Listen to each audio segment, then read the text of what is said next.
C'est une sacrée aventure d'être papa. Je pense que ça fait forcément écho avec notre enfance. Ça remue les souvenirs. La particularité, c'est que moi j'ai une maman française, un papa béninois, j'ai des parents qui ont divorcé alors que j'étais jeune, donc j'ai plus grandi vraiment avec la maman, avec un papa qui était loin. Donc il y a une période de ma vie, on va dire, où j'ai peu vu mon papa et puis que j'ai retrouvé plus à l'adolescence. J'ai un papa voilà, qui était vraiment béninois, ancré dans une culture qui est tout autre. C'est un petit peu la mère qui portait à la fois la paternité et la maternité. Parce que moi j'ai perdu mon père quand j'avais 12 ans. Et je crois que c'est le manque de papa. Oui.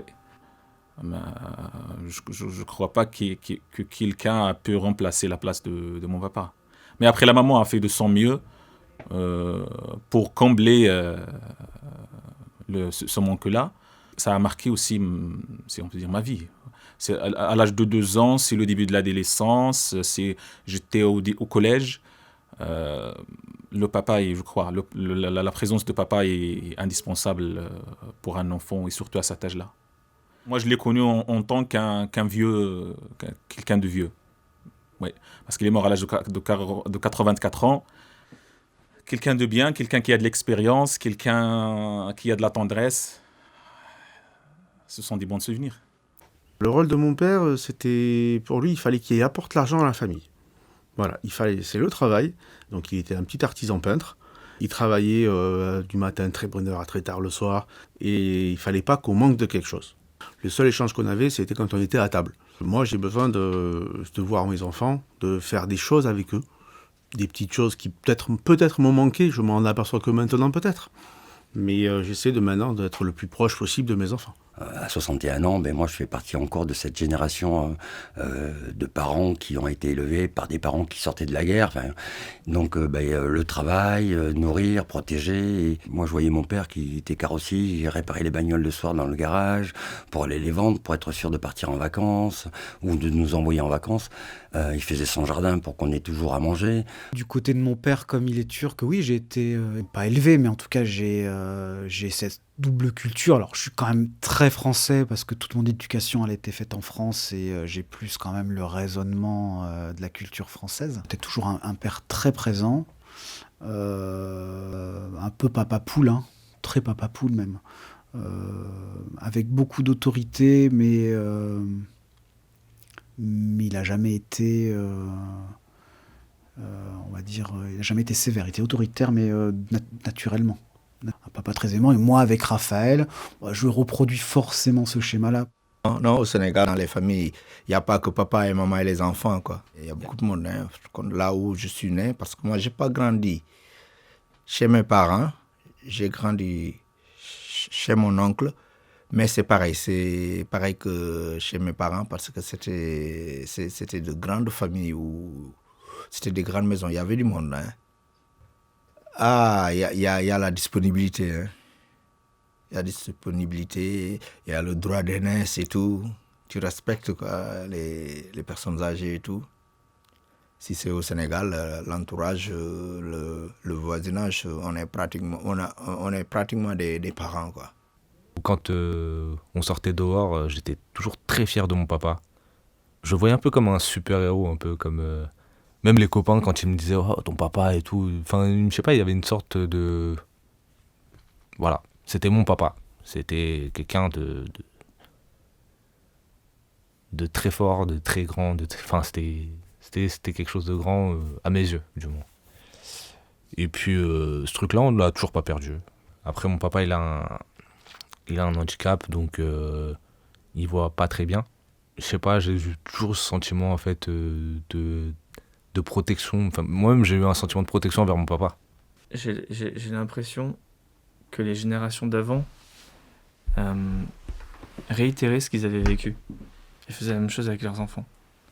Alors que nous, on a la possibilité de, en fait, récupérer que le bien, que le bon de ce que nos parents ont pu nous donner et l'adapter pour que ce soit encore mieux.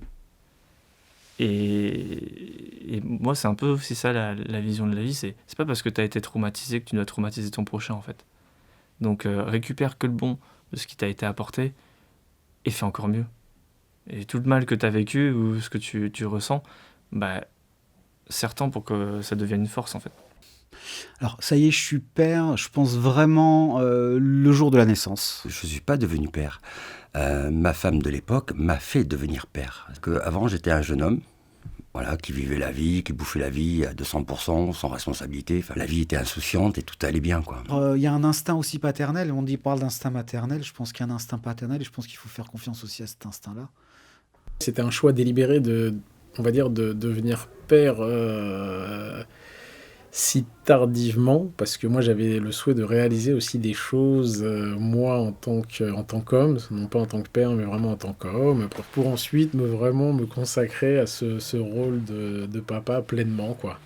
Mon premier enfant est né au Maroc. C'était ma première expérience. J'avais 25 ans et j'étais énormément heureux. J'étais un peu précipité pour avoir un enfant parce que j'avais des histoires des amis qui, après 10 ans de mariage, n'ont pas des enfants et j'étais un peu inquiet. Je ne sais pas pourquoi. Et quand j'ai su que ma femme est enceinte, j'étais très heureux. En fait, j'ai toujours aimé les enfants, j'ai toujours voulu en avoir. Et dès que je me suis mis en couple long terme, on va dire, mon souhait c'était quand même de devenir papa rapidement. Mais j'ai pratiquement attendu 10 ans. Donc ça valait le coup. Quand on voit le résultat, ça valait le coup. Le jour où mes enfants sont nés, un mélange de bonheur et de peur, une prise de conscience de la vie, avec des enfants, avec une responsabilité de les protéger, de les amener le plus loin possible. Pour mon fils Enzo, ça a été soudain. J'étais pas prêt. Je travaillais, je dirais pas 16 heures par jour, mais pas loin. Quand il est né, j'ai grandi d'un coup. Le changement de métier, le petit, changement d'appartement parce qu'on n'avait qu'une chambre, il fallait une chambre pour le petit. Tout a fait que tout s'est construit autour du premier. Je dirais aussi c'est un peu rentrer dans un cercle entre ma femme et mon enfant. Parce que pendant 9 mois, il y a un lien. Et comment faire pour s'immiscer et ne pas, par exemple, prendre toute la place, mais avoir sa place. C'est comme si un train passait et vous devez monter dedans, sauf qu'il n'y a pas d'arrêt. C'est auprès de ce nouvel être qu'on voudrait se rapprocher et puis finalement faire connaissance.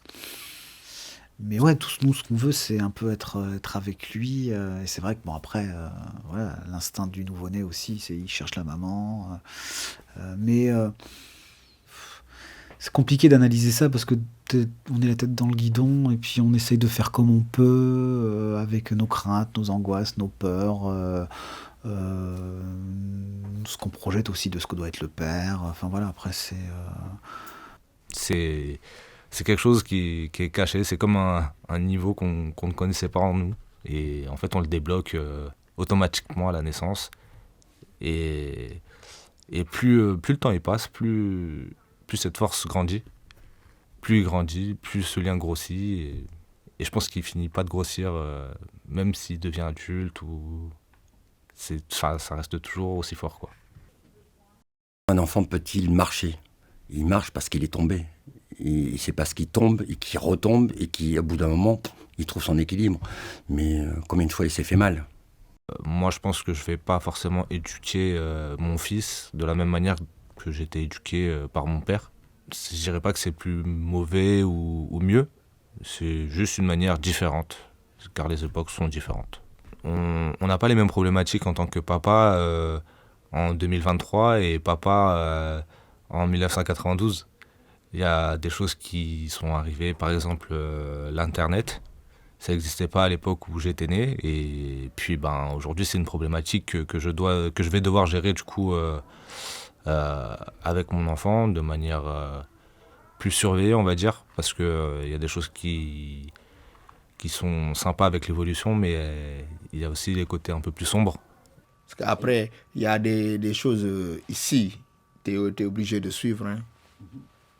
Ah, parce que là, les enfants, ils ont surtout sur le côté des jouets, les téléphones et tout. Des fois, tu es obligé de suivre, quoi. Tout ça, moi, je l'ai pas. Ouais. Et puis, je n'ai pas été malheureux. Hein. Comme les anniversaires et tout, les cadeaux d'anniversaire. Moi on m'a jamais fêté mon anniversaire, moi. J'ai 48 ans aujourd'hui. Même jusqu'à maintenant, mon père, il m'a jamais souhaité un joyeux anniversaire, ni ma mère. Mais ça me fait rien du tout.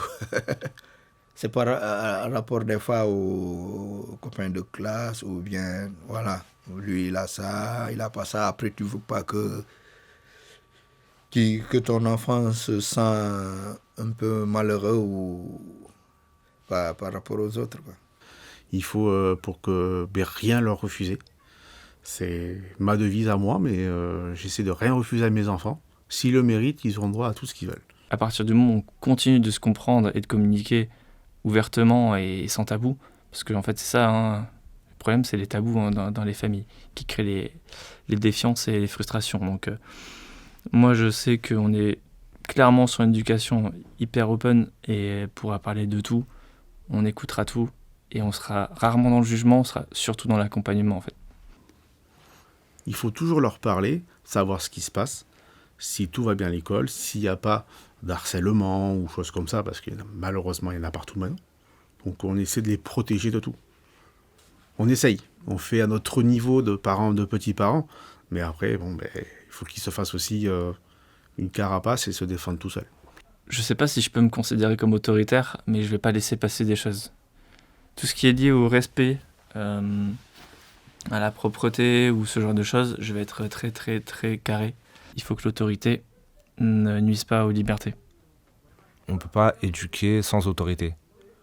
On peut pas aussi avoir de l'autorité sans éduquer.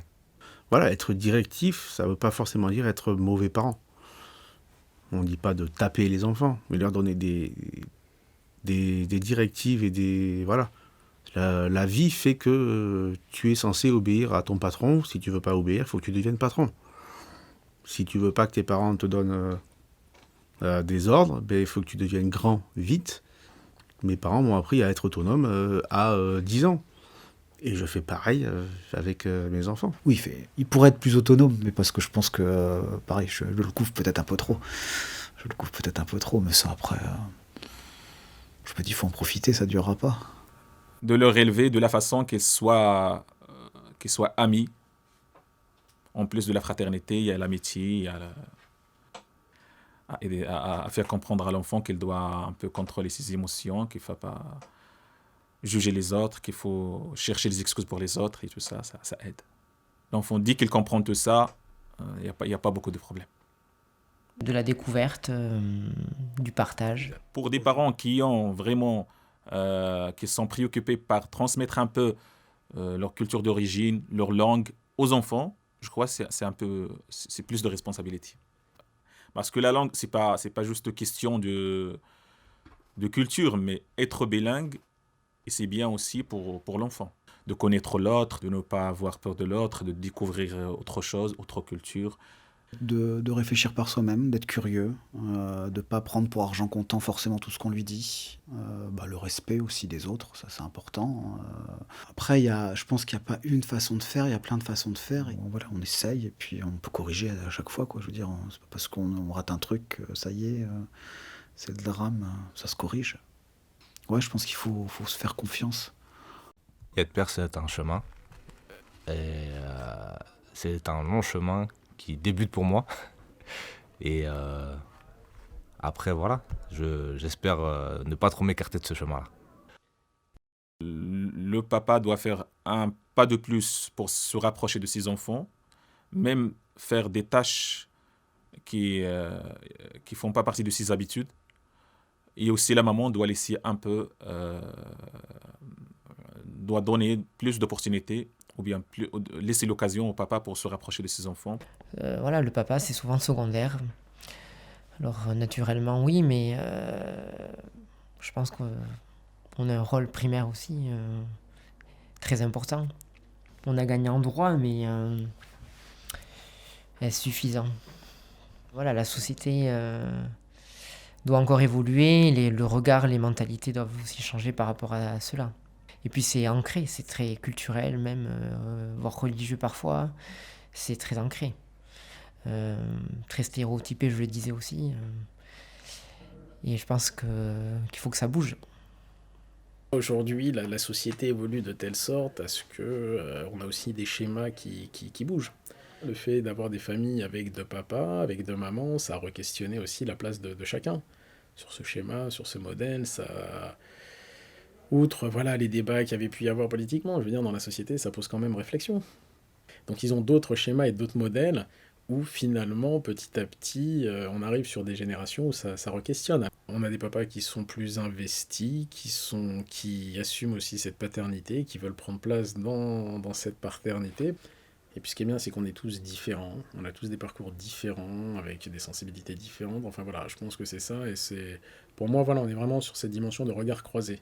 Comment on fait avancer chacun les choses, après... parce qu'avec des parcours différents, finalement, on va se rejoindre, il y a des choses qui peuvent nous fédérer aussi tous ensemble. Et ouais, je pense que ça peut, j'espère que ça pourra donner à réfléchir à d'autres. Et de ne pas rester figé dans des postures en se disant que voilà, c'est comme ça, que depuis que le monde est monde, la mère est là, c'est elle qui a porté l'enfant, qui lui donne naissance, donc voilà, il y a ce lien privilégié, alors que non, le père a toute sa place, et quand je dis que parfois il est important que le père aussi reprenne sa place, c'est pas sur le côté autoritaire, d'autoritarisme ou quoi, non, c'est vraiment reprendre sa place en tant que père et comment il participe aussi à l'éducation, à la vie de famille et puis à tout un tas de choses.